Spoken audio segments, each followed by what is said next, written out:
Hello class second. अभी तक हमने रीडर में 4 चैप्टर पढ़ लिए थे। अब हम पढ़ेंगे चैप्टर नंबर 5 2 लिटिल किटन्स यानी 2 छोटी बिल्लियाँ। Many people keep cats as pets in their home. बहुत सारे लोग बिल्लियों को पालते हैं अपने घर पे। Cats are normally very quiet. Cats हालांकि बहुत ही क्वाइट होती है, शांत होती है, but sometimes start a fight with each other. पर कभी कभी एक दूसरे से लड़ने लग जाती है। Let's read the poem and explore what happens to the 2 kittens fighting with each other over a mouse.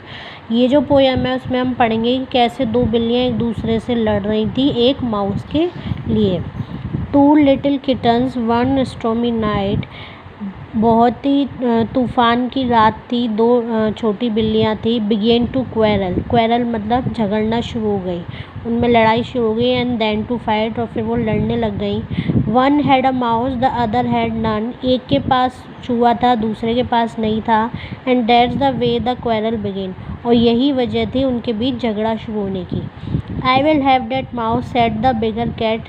बड़ी बिल्ली ने कहा कि ये माउस तो मैं लूँगी। You will have that mouse, we will see about that. तुम्हारे पास ये माउस रहेगा, देखते हैं चलो किसके पास रहता है। आई will have that mouse said the Elder one. बड़ी वाली बिल्ली ने कहा मैं ही ये माउस रखूँगी। You shall not have the mouse said the little one. और छोटी वाली बोली नहीं, तुम ये माउस नहीं लोगी। I told you before it was a stormy night. जैसे कि पहले बताया गया था कि रात कैसी थी, बहुत तूफ़ानी थी। When these 2 little kittens began to fight, जैसे ये दोनों बिल्लियाँ लड़ रही थी, the old woman took her sweeping broom। एक बूढ़ी औरत ने अपना sweeping broom यानी जो झाड़ू लगाने का, साफ करने के लिए होता है, and swept the 2 kittens right out of the room, और उनको झाड़ के बाहर फेंक दिया। The ground was covered with Frost and snow.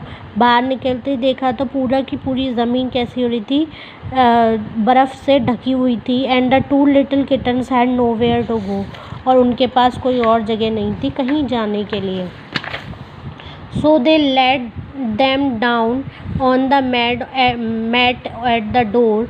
तो उन्होंने क्या किया, वो डोर की ही मैट पे बैठ गई। While the old women finish swapping the floor.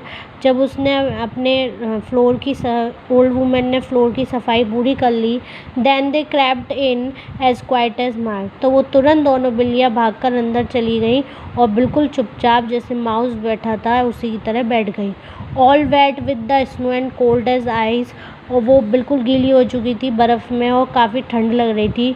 For they found it was better that stormy night. उन्हें तब समझ में आया कि बाहर निकलने से अच्छा है कि इस तूफ़ानी रात में वो यहीं रहें। To lie down and sleep then to quarrel and fight.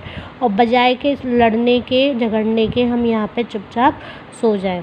तो ये थी पोएम चैप्टर नंबर 5।